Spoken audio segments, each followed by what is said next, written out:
Hello दोस्तों, कैसे हो आप सब। आशा करता हूँ बहुत ही बढ़िया होंगे और आपकी तैयारी बहुत ही अच्छी चल रही होगी, शानदार तरीके से चल रही होगी, जबरदस्त तरीके से चल रही होगी। चलनी भी चाहिए। कहते हैं ना, आंखों में अरमान लिया, मंजिल को जब अपना मान लिया तो मुश्किल क्या आसान क्या। अब ठान लिया तो ठान लिया। अब ठान लिया है कि अपने सपनों को पूरा करना है। अब ठान लिया है कि अपने माँ बाप के सपनों को पूरा करके मानेंगे।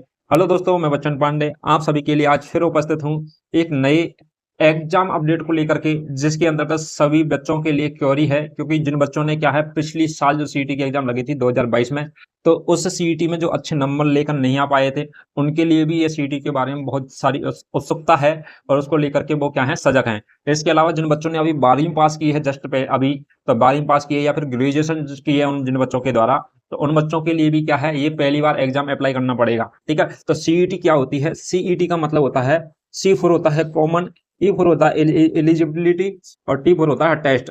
तो कॉमन एलिजिबिलिटी टेस्ट होता है, मतलब राजस्थान के अंतर्गत जितनी भी वैकेंसी आएंगी, उनकी एग्जाम लगने से पहले आपके लिए एक कॉमन समान पात्रता परीक्षा, क्या समान पात्रता परीक्षा आपको देनी होगी। ठीक है, जो 12वीं पास वैकेंसी आएंगी उनके लिए एक 12वीं वाली सीईटी है, और जो ग्रेजुएशन से जो वैकेंसी आएंगी उनके लिए ग्रेजुएशन वाली सीईटी है। तो इस सीईटी को देने के बाद आप इसको में पास करोगे या फिर अच्छे नंबर लेकर आओगे, उसके बाद में ही आपको क्या है, उन एग्जामों में बैठने दिया जाएगा। ठीक है, अब की बार ये हुआ था जब 15 गुना की लिस्ट निकाली गई थी, तो 70-80 हजार बच्चे थे, वो हर एग्जाम में बैठ रहे थे। मतलब जिन बच्चों ने सीईटी निकाल लिया, वो 60-70 हजार बच्चे हर एग्जाम में बैठ रहे थे और उन्हीं का सिलेक्शन हो रहा था। ठीक है, तो एक बच्चे का 2-2 3-3 एग्जाम में सिलेक्शन हो रहा, क्योंकि बच्चे कम थे और क्या है, तैयारी अच्छी थी। तो आपको इस बार गलती नहीं करनी है, आप सबको इसको फॉर्म भरना है। अब बात करते हैं फॉर्म कब से भरे जाएंगे।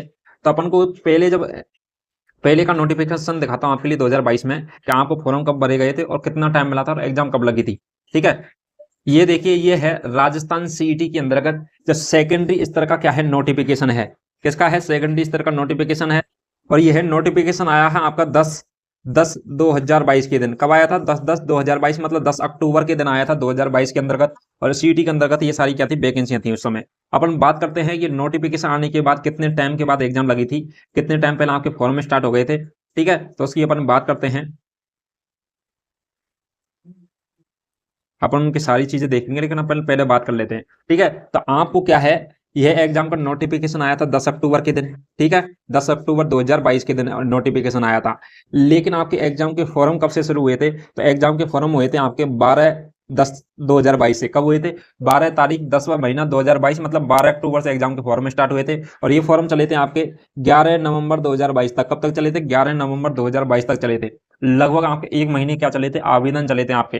ठीक है, एक महीने तक आपको क्या आवेदन करने का समय मिला दिया गया था, कि आप आवेदन एक महीने के अंतर्गत में कर सकते हो। इसके अलावा अपन बात करें एग्जाम का आयोजन कब किया गया था, तो अपन पहली बात करें ग्रेजुएशन की बात करें, तो ग्रेजुएशन में आवेदन करने, आवेदन मतलब एग्जाम लगी थी, तो वो लगी थी अपन की 9 तारीख को। कितने लगी थी, 9 जनवरी से स्टार्ट हुई थी, तो 9 10 11 ऐसे करके जनवरी के मंथ में लगी थी। किसकी, जो ग्रेजुएशन वाली सीईटी लगी थी उसकी। ठीक है, तो आपकी अक्टूबर से लेके नवंबर मंथ तक तो आपको फॉर्म भरने दिया था। तो अक्टूबर नोटिफिकेशन अक्टूबर में आया था, अक्टूबर के बाद में जनवरी में एग्जाम लगी थी। तो आपको लगभग 3 महीने का आपको टाइम दिया गया था। कितने महीने का, 3 मंथ का टाइम मिला था आपको नोटिफिकेशन के बाद में, 3 मंथ का। ठीक है, और ये क्या है, आफ्टर नोटिफिकेशन। तो आपके नोटिफिकेशन आने के बाद में क्या है, 3 महीने का टाइम मिला था पिछली साल में।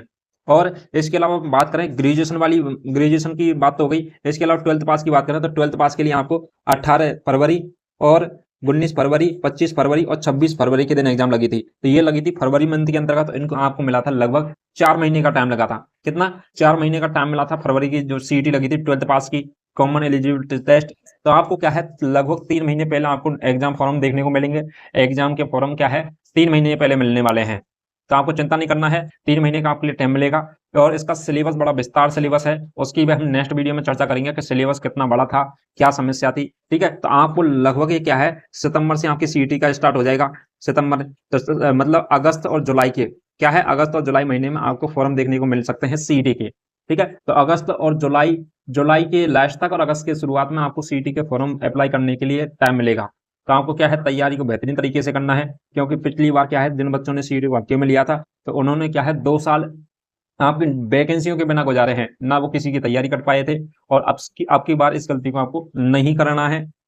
तो आपके क्या है, अक्टूबर, 10 अक्टूबर के दिन क्या भरा गया था फॉर्म 2022 में। ठीक है, ग्रेजुएशन की आपकी एग्जाम की बात करें, तो ग्रेजुएशन की एग्जाम लगी थी आपकी 9 जनवरी के दिन। ठीक है, 2023 में। तो आपके लिए कितने महीने का टाइम मिला था? 10 से लेकर 10 ही मान लो आप इसको। तो आपको मिला था लगभग जनवरी 11वां महीना, 11वें की 10, 12वें की 10 और जनवरी की 10। तो आपको 3 मंथ का टाइम मिला था। कितने मंथ का? 3 मंथ का टाइम मिला था फॉर्म भरने के लिए, मतलब फॉर्म भरने के लिए, एग्जाम के लिए। ठीक है, तो 3 मंथ का टाइम मिला था एग्जाम के लिए। तो इसके अलावा अपन बात करें 12th पास की, तो 12th पास का भी अपन को क्या हुआ, 10 तारीख को आया था।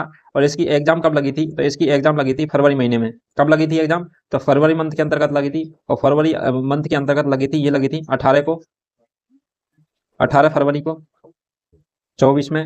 इसके अलावा बात करें 19 फरवरी को, 19 के अलावा बात करें अपन तो 21 फरवरी को, और 19 के अलावा बात करें तो ये हो जाएगी अपन का 25 और 26 फरवरी के दिन। ठीक है, तो इस प्रकार से 4 पेपर लगे थे आपके सीईटी के 12th क्लास के। तो इस प्रकार से आपकी क्या है डेटें थी।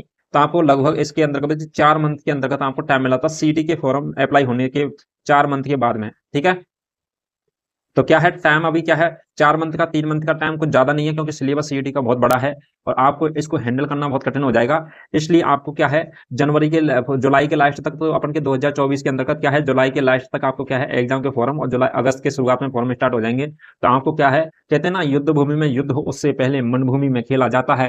तो मन भूमि में खेलना है आपको, मतलब प्रैक्टिस पे प्रैक्टिस करनी है। तो अभी से आपको स्टार्ट कर देना, समय बहुत कम है और सिलेबस बहुत बड़ा है। आरएस के लेवल का सिलेबस है इसके अंतर्गत, और बहुत सारी सब्जेक्टों का क्या है समावेश है इसके अंतर्गत। अपन बात करें तो 100 क्वेश्चनों के अंतर्गत तो आपको राजस्थान जीके और जीके वाला पोर्शन हो। इसके अलावा आपको जैसे ग्रेजुएशन की बात करें तो ग्रेजुएशन के अंतर्गत तो 100 क्वेश्चन जीके के रहने वाले हैं। इंडिया, अपन राजस्थान, हिंदी, पॉलिटिकल, हिस्ट्री, ये सब इसके अंतर्गत, करंट अफेयर भी इनके अंतर्गत रहने वाली है। लेकिन आपके सिलेक्शन का काम कौन करेंगे? 50 क्वेश्चन है ना लास्ट वाले, 150 में, 150 का टोटल पेपर होगा, जिसमें 100 क्वेश्चन तो जीके के, और 100 क्वेश्चन जीके के गए तो बच गए 50 क्वेश्चन। 50 क्वेश्चन के अंतर्गत आपकी आएगी मैथ, मैथ के अलावा साइंस, साइंस के अलावा आपको इसमें देखने को मिलेगा कंप्यूटर, कंप्यूटर के अलावा इसमें रीजनिंग के भी क्वेश्चन देखने को मिलेंगे। इसके अलावा आपको देखने को मिलेगी हिंदी, और हिंदी के अलावा इसमें देखने को मिलेगी इंग्लिश। ठीक है, तो ये सब्जेक्ट हैं। इन 50 क्वेश्चनों में से आपको कम से कम 45 प्लस नंबर लेकर के आने हैं, तब आपकी सीटी पास होगी। क्योंकि जीके के अंतर्गत तो सबका क्या रहता है, एवरेज सा रहता है। ठीक है, तो आपको इन 50 क्वेश्चनों पर क्या है बहुत ज्यादा विशेषकर ध्यान देना है, क्योंकि ये सारी पहले बहुत सारे बच्चों से इन्हीं 50 क्वेश्चनों के अंतर्गत जिनकी कम आए थे उनका ही सिलेक्शन रुक गया था सीईटी के अंतर्गत। और सीईटी के अंतर्गत चांस रहने वाले हैं कि अब की बार 15 गुना ना करके अब की बार शायद ही 40% कर दें, इसके भी चांस हैं। ठीक है, तो आपको क्या है पहले इन सब्जेक्टों को कवर करना है। इन सब्जेक्टों को कवर करने के साथ साथ में आपको क्या है जीके भी पढ़ते रहनी है, लेकिन ज्यादा फोकस इन 50 नंबरों पर करना है, क्योंकि यही है मेन जो आपको नंबर एक से हम फिक्स कर सकते हो कि इसके अंतर्गत 50 में से हम 50 ला सकते हैं। ठीक है, 50 नहीं तो 45 और 50 के बीच में ला सकते हो आप आसानी से। चलिए दोस्तों, अपन को क्या है इन चीजों पर ध्यान देना है, और जैसे ही आपको क्या है एग्जाम का अपडेट आएगा नोटिफिकेशन, वो भी आपको अपडेट करवा देंगे। इसके अलावा है सिलेबस के बारे में भी हम डिटेल वीडियो बनाएंगे, तो वो बनाने वाले हैं नेक्स्ट क्लास के अंतर्गत कि आपका सिलेबस है वो किस प्रकार से रहने वाला है। ठीक है, तो इस वीडियो को लाइक कीजिए, चैनल को सब्सक्राइब कीजिए और कमेंट कीजिए। आपको याद रखना चाहिए कि जुलाई और मार्च के अंतर्गत आप एग्जाम फॉर्म भरे जाएंगे, आपको अपडेट कर दिया जाएगा। और इसी प्रकार की अपडेटों के लिए हमारे चैनल को सब्सक्राइब कीजिए। चलिए दोस्तों, थैंक यू सो मच।